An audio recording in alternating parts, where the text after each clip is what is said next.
તમારી પાસે બોમ્બેમાં તમારું પોતાનું રહેવાનું ઘર છે તો કે yes, you are luckier than 70% of the people of earth. તમારી પાસે હેલ્થ સારી છે તો you are luckier than another 15% people upon this earth.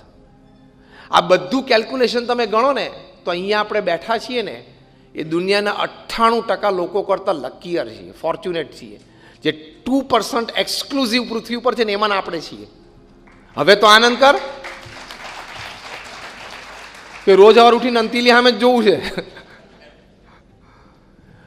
We sitting here, we are among the 2% upon this earth.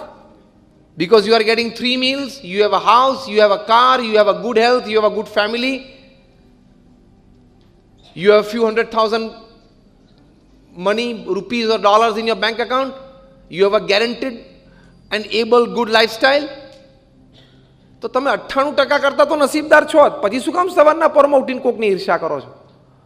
પછી સવારના પોરમાં ઉઠીને શું કામ જીવ બાળો છો કે હજી જો એક પેલો કોન્ટ્રાક્ટ મળી જાય ને, જે પેલો હજી વાળો મળશે ને એટલે પછી બીજો હજી વાળો ચાલુ થશે.